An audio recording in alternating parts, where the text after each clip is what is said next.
Hey, horror TV fans. Board now back with Rachel McDonald, and we continue on with The Haunting of Hill House. We are nearing the end game now, so this is going to be episode 9 of the season, and it's called Screaming Meemies, and it's a Liv-centric episode, so really getting into the meat of what exactly happened with her back at Hill House. And so, Rachel, if you want to do a setup for the episode and give some thoughts. Yep.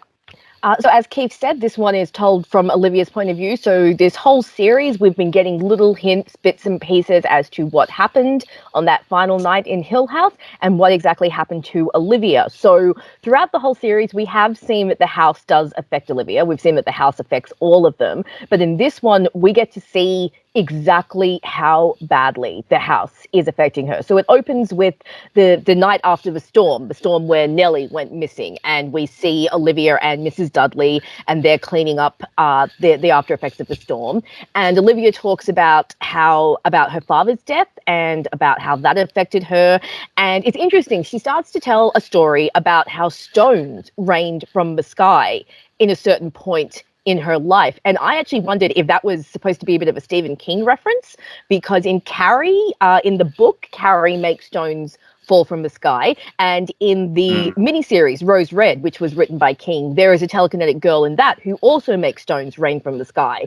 And then Mrs. Dudley mentions that it's from the Bible as well. So I found that interesting, that little reference. But we start to see that Olivia really sees the ghosts in Hill House. So we've known that there are ghosts in Hill House, obviously. We spoke in a previous episode about how even Steve has seen the ghosts and how all the kids have seen the ghosts around Hill House. And of course, you have all the hidden ghosts in all of the shots, which are so much fun to find. But here we see that Olivia has actually been interacting with some of the ghosts. So there is this one particularly malevolent ghost called Poppy, who looks like she's from the 20s. And I think Mrs. Dudley tells a story about how she went mad, like Poppy was put into a mental institution. And we see Olivia have a dream where Poppy starts to sow the seeds of like fear into Olivia. So she starts talking about what it's like to lose your children, what happens when your children die, what happens when your children go into the world and you can't protect them anymore. And we see that the house has started to like work away at Olivia. So this is the scene where we see earlier, there's a scene where Hugh wakes up and Olivia is sitting on top of him with a screwdriver to his throat. We see in this episode, it's a result of that dream. So this is what I mean by this episode starts to fill in all the blanks. You start to see things from Olivia's point of view so that you can see the explanations for why she appears to be going crazy. And we see that they decide to send her away for a little while to go and live with her sister to try and get her away from the influence of the house. But as we end up seeing, it's really not enough. And I think that this episode in particular really shows how insidious the house is and how much it feeds off these people that live there and how it really is its own entity and how it affects the ghosts that are left behind, how it affects the people that live there.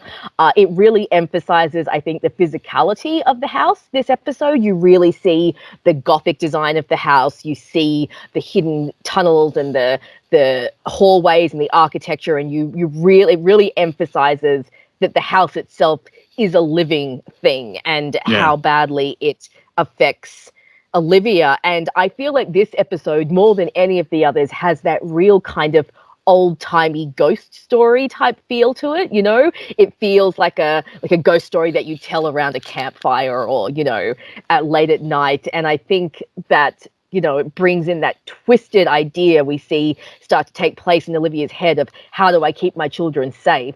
And we see where that ends up leading to. So I think that this episode is very atmospheric. You know, it's very creepy, it's very eerie, and I really like that it delves a bit more into the house and into the ghosts.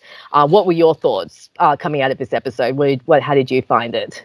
Yeah, very strong stuff from a direction point of view and the whole setting of the house and the direction. A lot of background on Olivia and just her state of mind and just how disturbing and powerful this stuff is between reality and not reality, and it sort of affects her state a lot, and we can see ultimately why Hugh obviously feels he has to make the decisions he does later on for the safety of his family. But I think because it's so much from Olivia's point of view, and we see the way she's seeing things, and obviously Poppy's influence has a big part to play.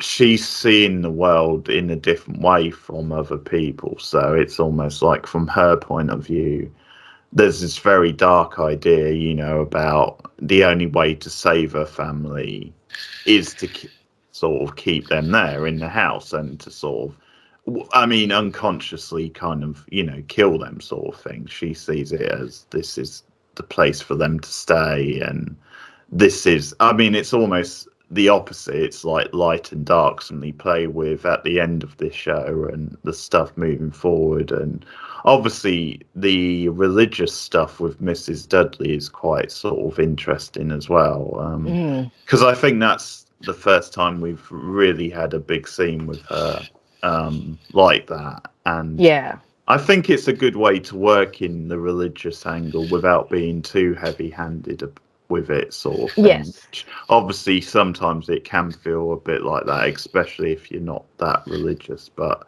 it's a good way to work it in without it being a bit too in your face and on the nose. And it's a valid sort of like worldview that we get from Mrs. Dudley, but it's not hitting you over the head saying, you know, rah rah, religion is great sort of thing. It's like just the right level of, you know, the balance. So that scene was really good, and I like that actress as well, Mrs. Dudley's actress. So so it was good to get more from her, I think. Yeah, I like that she has the line, and it's kind of repeated in different variations from the book. In the night, in the dark. It's like a recurring line that she says, talking about how the house is different at night. And it's interesting that you brought up the religious stuff, because I think Mike Flanagan himself has had a religious upbringing and has some issues with religion, and that's where his new series Midnight Mass comes from. Is it him exploring, you know, that sort of religious thing? So I do agree with you that I think the religious undertones in this are subtle enough that it doesn't feel like it's being blatant, but they're definitely, you know, there's definitely still some influence there. And speaking of influence, the visions that the house sends Olivia are truly horrifying. You know, we see her go to her reading room, which has a very familiar looking window, which we'll talk about come the final episode. But at one point she goes to her reading room and opens the door and sees Nell on the morgue slab. So she actually sees, you know, the future, and Nell sits up and in a horrifying horror scene, cuts her own mouth open to scream mummy. And you see Olivia get terrified about that. And then you have like one of my favorite scenes where she comes to the twins' bedroom to tuck them in at night, and the twins, in this very eerie adult kind of precocious manner, sit up and are all like, what happens if we grow up and and our hearts break and we die from heartbreak? And Luke's all like, what happens if I get so sad that I put poison in myself and I poison myself for years and years? And you have these two like little actors, they can't be more than 6 or 7 years old, delivering this kind of bone chilling, you know, prediction of what's going to happen to them. And I remember they used that speech in the trailer for the series, and I remember finding it really effective in the trailer. So to see it here, I thought that it was so unsettling and so terrifying, and really plays on that adult horror of what happens if you lose your kids. Like, I don't have children, and one of the reasons that I don't have or want children is that fear of what happens if your children die, if you can't protect them, because that's supposed to be your job as a parent. You're supposed to protect your kids, you're supposed to shield your kids, and you have the house twisting that very normal adult fear into something so paranoid and so terrifying that it does lead to that final night where we see Olivia take her 2 youngest children into the Red Room and try to kill them. And that reveal that we finally get of what happened that night really makes it understandable as to why Hugh hid it from his children for so long. Yeah. Now, speaking of reveals, we've spent the whole series hearing little Luke talk about his friend Abigail, and I Yeah. absolutely love the reveal that Abigail was an actual real person and not a ghost. I thought that was like a beautiful little like reverse Sixth Sense kind of twist. It's like, oh, she's an actual human girl. And of course, you find out that she is the daughter of the Dudleys, who have off Yeah. and on mentioned that they have a daughter. And Yeah. yeah, and so we see that she's picked this one particularly bad night to come and have a sleepover with Luke, and she's taken into the Red Room, and we see her drink the poison tea, and she unfortunately dies in quite a horrifying manner. Mm. And I think we talked about in Luke's episode, I mentioned to keep in mind when Luke is being pursued by the tall man, when he finally turns around, it's turned into Olivia. And here we get that explanation for why it turned into Olivia, because you have to think in the back of their minds, Luke and Nell had to know on some level that their mother was trying to hurt them. And even if they didn't fully understand it as children, we can see that in Luke's mind, it's manifested itself as this terror from his childhood, this tall man. And I think that that is so sad and so terrifying, and just like really hits home when you find out what exactly happened. And of course, you see Hugh come up the stairs, see what's happened. You see him knock the tea set. You see him push Olivia out of the way, so that explains her bruises. And you start to get all of the answers, and they're just as horrifying as we expected. How did you go when you do you remember how you felt when you first watched this and you got that reveal? Yeah, no, it was really good. It's obviously a nice payoff because, as you said, like the idea of the Dudleys having a daughter and that had been mentioned before, but because of it being a supernatural type show and you don't see her, you do wonder at times if she does exist. But yeah, to actually have her have a role and be quite a big part in this episode, I thought was really good as well to give us something. But yeah, the whole thing they're doing with the house in this and the manipulation from like Poppy, because Poppy's a really, really sinister sort of presence, the way she's just feeding. And part of what I liked actually from her is how she actually uses stuff which Claire has said to Olivia as part of like this manipulation, because like Claire starts talking about things like, the world is like teeth or something which grinds away at you, eats away at you. And I mean, she's sort of positioned it as a thing of, well, look after your children because they can get sucked up in this sort of world sometime.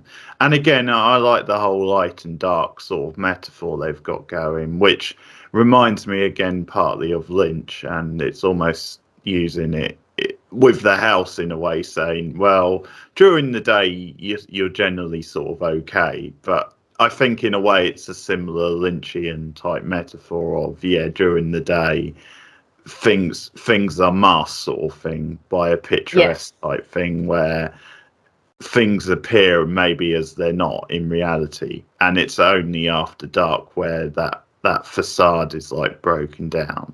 And I definitely got some of those vibes in this episode, and just the drama of it, because obviously Olivia supposedly goes away to see her sister, but she doesn't in reality. When she calls them later, it's like from a hotel room.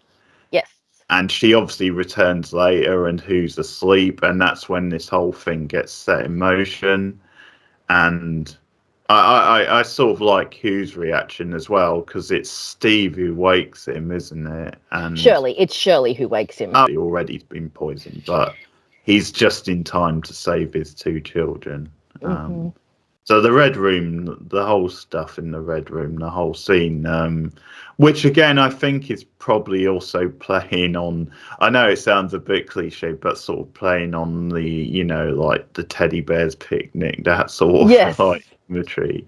It definitely has that feel with the mother sitting down with her children, but this more sinister sort of undertone. Oh yeah. to it as well. Yeah. Yeah. It's interesting. I really liked, and again, because we're going to get more reveals about this particular room, because obviously we've seen the kids trying to get into this room. We've heard stories that you can't get into this room. When Olivia takes the kids into the door, Nell says, "You found the key," and Olivia's like, "I'll tell you a secret. We are the key." And I think that was a very significant line, especially in light of what we will learn about this room in the final episode. So I thought that was good. I don't know if you noticed, but the hotel room that Olivia goes to is the same hotel room that Nell goes to in the present before she goes to Hill House. So that's a nice little callback. And I find it really terrifying that the house can still get to her even after she's left. You know, like its grip on her has become so tight that even her physically leaving the house is not enough to get rid of its influence. You know, she leaves and then she comes back, and it's also significant to remember that when she's in the red room and she's giving the kids the tea, she says, wait, mine too. So she was actually planning to kill herself as well, or in her words, wake herself up. You know, that's what she's saying. She's like, I'm going to wake you up because you're having a bad dream. And she says to Nell, you know, that dream you had, of course I wake you up. And Nell's like, what dream, mummy? She's very confused. And so I think that whole scene is so terrifying and so horrifying. But of course, we know that it's Olivia under the influence of the house, because we've seen Olivia previously, and we've seen that she's a great mother. She loves her kids. There's no hint that she's psychotic or has any sort of mental imbalance. It's all down to that freaking house, man. It's a horrifying notion that the building itself can be sentient, that it can be sapient, that it can feed off people. And I mentioned in our top 10 villains that one of my favorite villains was the mansion in Rose Red, because that has a similar premise of a house that can actually cause you harm. So I found that very terrifying. And then, of course, you have that final scene, that flashback, where you see the family arrive at the house and they're all happy and they're bright and they're excited. And the kids and Hugh run up the stairs and Olivia's like, go on without me. And Hugh says, how could we? And that's just so heartbreaking, because you see they never were really able to go on without her. You know, her death just splintered that family, and it's so sad. The horror is partially wrapped up in that kind of sad idea of this mother died, this horrible thing happened, and the family just kind of fell apart after that. So we're really getting into like the meat of things with this episode, I think. They chose that it would be the mother, you know, that way round sort of thing, because obviously it then leads to sort of more meaty stuff with Hugh, because he is like the father, and, you know, traditionally the idea is that, you know, the mother has like a sort of a bond with the children that the father kind of doesn't, because she obviously produced them. And so it kind of works perfect dramatically. Then it's sort of who's left to deal with them and kind of has to nurture them from that point on. And obviously any scenario where you're a family and you have two parents and one of the parents becomes a widow, it's going to leave a void in any case. And it happening under those circumstances sort of adds to that. But yeah, I do like the end scene a lot as well. I do like that sort of context. Oh, this is happier times, but obviously the context of what's to come in a way, because in some ways that probably was the peak of their happiness, and it's they get to this new, and it's that sense when you move somewhere, it's that sense of anything's possible now. It's almost like a new beginning.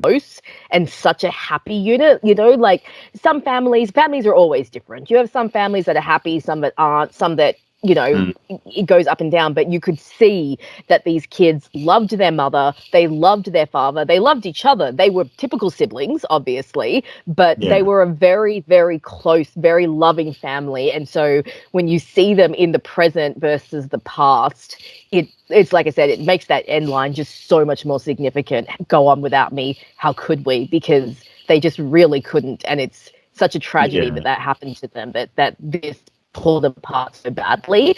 And I think that Flanagan handles that subject matter really well, and it does it very realistically.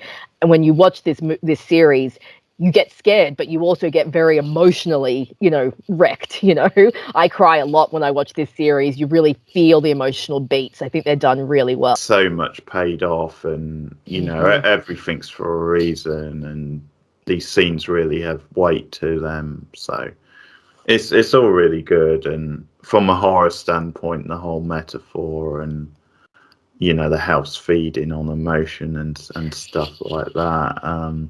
Because it sort of reminds me a bit of that Angel episode as well from season 2 with the hotel. Because the house. Are you now? Have you ever been? Yeah.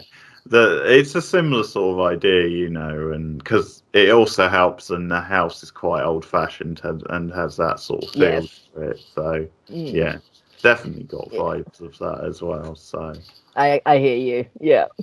Yeah, very good episode. Some great direction in it, and Oh yeah, Olivia, such a sympathetic figure. So. Oh, I know. It's so tragic, and you just feel for her so much. Like, even as she's trying to murder her own children, you still feel so much sympathy for her. Like, it's impressive that they were able to do that. So, yeah, very heartbreaking episode. Great direction, great acting, just fantastic. Leading up to, we finally are going into the finale where hopefully all things will get revealed and resolved. So I think this was a very solid penultimate episode and really set everything up for the final episode very well. Yeah, definitely. Okay, so that's Haunting of Hill House, the latest, episode 9, Screaming Meemies. So yeah, again, let us know your thoughts in the comments below. You can like and subscribe. Share us out on social media. You can also support the channel on Patreon. That's patreon.com/boardnow.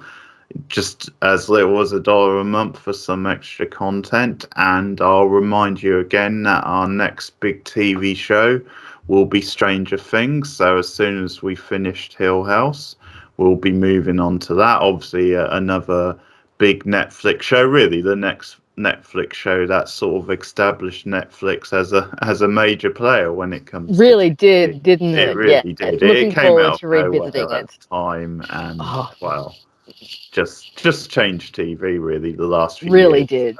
So one of the big recent shows for sure, Stranger Things. So we're looking forward to doing that on the channel. Lots to talk about with that as well. But we'll be back soon with the finale of Hill House. Thanks for listening. See you guys later. Goodbye.